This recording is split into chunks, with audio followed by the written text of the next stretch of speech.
Et c'est parti pour les trophées européens de l'avenir. La France bouge chaque jour, elle ou il tente de vous convaincre. Et pour cela, ils défendent leur projet devant l'œil attentif et exigeant de notre témoin du jour, spécialiste aujourd'hui en la matière, Quentin Régrobellet. Vous êtes le cofondateur et le président de Blissim, cette marque de cosmétiques qui, grâce à vous, on reçoit, moyennant un abonnement, une box remplie de produits de beauté qui nous font du bien, évidemment. Avec vous, Nathalie Carré, notre partenaire de la CCI. D'ailleurs, aujourd'hui, Nathalie, vous faites partie des personnes qui sélectionnaient les pitchs que l'on reçoit à la rédaction d'Europe 1.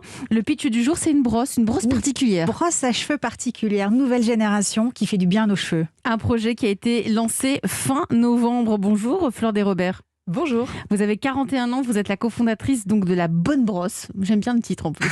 La Bonne Brosse. Vous êtes parisienne, c'est un projet que vous avez monté à deux avec votre associée Pauline. Vous toutes les deux, vous avez fait HEC, vous avez travaillé dans des groupes de cosmétiques.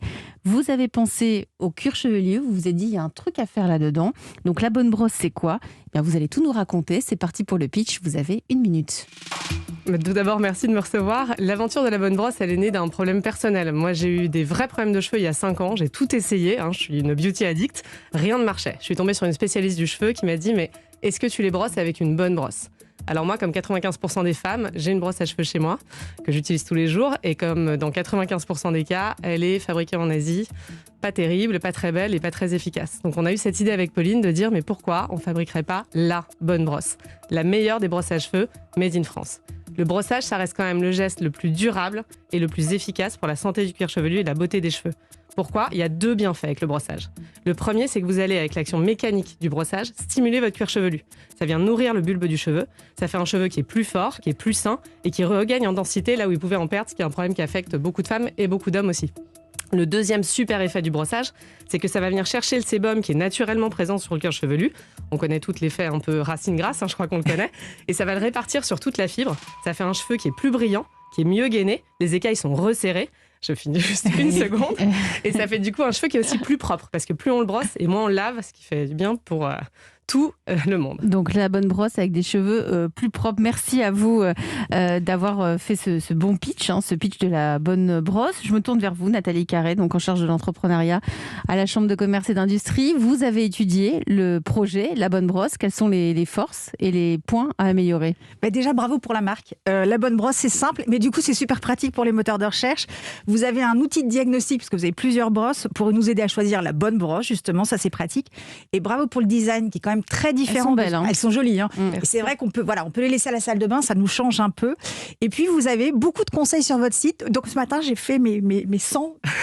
C'est ça le conseil ? Mais ouais, notamment, c'est que ça coûte rien, en fait. D'accord. Voilà. Alors après, j'avais une question. Pour les cheveux de monsieur, les cheveux courts, ça marche aussi ? Il faut aussi se brosser les cheveux 100 fois ou pas du tout ? Alors, tous les cheveux méritent d'être brossés. Vraiment, le brossage, ce double bienfait d'irrigation du cuir chevelu et de bien répartir le sébum sur le cheveu, quelle que soit sa longueur, est vraiment un bienfait qui bénéficie à tous les cheveux. Et vous parliez de l'outil diagnostic, c'est un peu pour ça qu'on l'a fait aussi. C'est qu'il y a beaucoup de femmes et d'hommes qui n'utilisent pas de brosse à cheveux parce qu'en réalité, ils n'ont jamais trouvé la bonne pour eux. D'où l'importance de la customisation et de la personnalisation vraiment pour trouver la brosse adaptée. Donc oui, les cheveux courts doivent être brossés. Ouais. Alors, vous dites aussi que vous avez créé une tête innovante fabriquée à la main. Alors, c'est quoi cette innovation ? La tête de la brosse. Et donc voilà, expliquer cette innovation. Et puis, j'ai beaucoup cherché quand même. J'ai trouvé 3 artisans brossiers français qui proposent les mêmes brosses que vous. J'ai comparé le même nombre de rangs, tout pareil. Sauf que, vous l'avez pas dit, mais c'est 120 € votre brosse. Et moi, je l'ai trouvé... Oui, vous avez dû le dire dans le pitch, c'est important. C'est important. Quand même le prix, c'est un petit détail. Expliquez-le, parce que le plus cher que j'ai trouvé, c'est 60 €, sauf 220 €, mais des brosses fait main, avec des racines de poils de sanglier.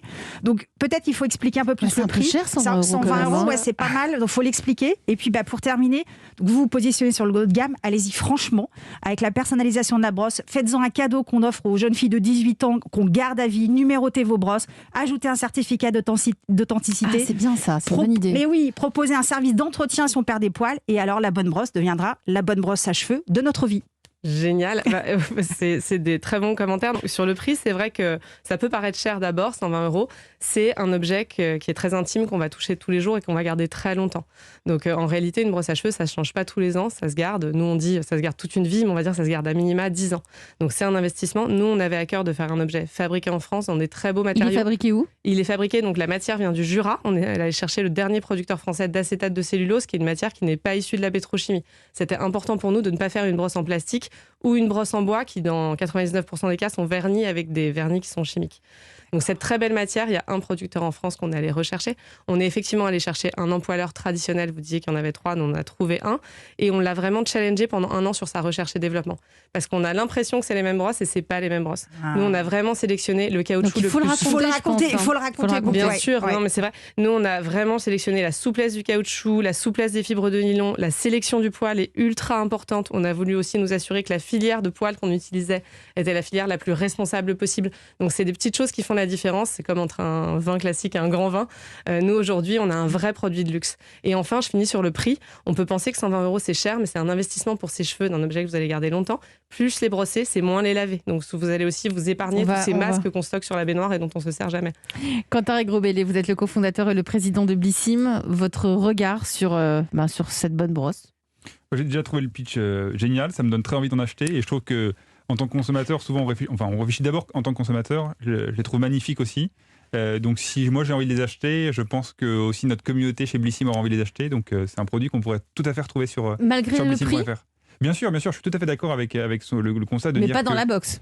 Alors pas dans la box, pas dans la box, 14,90 ça va être un peu compliqué, mais pour autant non, bien sûr, on vend des marques qui sont premium, mais qui peuvent l'expliquer parce que des meilleurs ingrédients, des meilleures traçabilités, un design du packaging aussi intéressant. Donc oui, bien sûr, je pense qu'il en faut pour tous les goûts. Nous, on observe des comportements chez nos clientes qui sont très diverses. Elles sont capables d'aller mettre beaucoup d'argent dans un shampoing, mais à la fois mettre très peu d'argent ou pas d'argent dans le maquillage. Aujourd'hui, je pense qu'il faut faire attention à ne pas mettre les clients dans des silos, dans des cases. Aujourd'hui, c'est beaucoup plus simple et surtout, il y a un accès à l'information et à l'accompagnement beaucoup plus simple sur Grasso Digital. Et donc, ça permet justement de pouvoir créer des belles marques et je trouve que votre marque est très belle, bravo. Elle est très belle. Flore, là, si vous êtes ici dans La France Bouge, c'est aussi parce que vous avez des besoins. Aujourd'hui, vous êtes sur fonds propres. Vous êtes en quête d'une levée de fonds ? Alors pour l'instant, on va vraiment se concentrer pour la développer avec nos fonds propres, sur notre propre site et avec nos partenaires. Donc notre besoin, il est effectivement plutôt de continuer de se concentrer sur le développement France et puis peut-être un jour, on parlait tout à l'heure avec Quentin du côté exportable de la beauté française, d'aller proposer cette bonne brosse à l'étranger. En tout cas, c'est ce que l'on vous souhaite, Flore Desrobert. Merci d'être venue dans La France Bouge. Bonne chance dans votre projet. Je rappelle que vous êtes la cofondatrice de La Bonne Brosse. Et puis, si vous avez vous aussi envie de nous envoyer votre projet d'entreprise, si vous avez envie de venir pitcher là dans La France Bouge avec Nathalie Carré, il y a une seule adresse. Vous la connaissez, Nathalie ? Par cœur, e1-lafrancebouge@europe1.fr. Et voilà, et vous aurez la chance de faire partie de nos candidats en route pour les trophées Europe 1 de l'avenir. Et nous sommes toujours avec notre témoin du jour, Quentin Regrobellet. Vous êtes le cofondateur et le président de Blissim. À suivre demain, un emploi. Sortez vos CV, ouvrez vos oreilles. 350 postes à pourvoir. À tout de suite.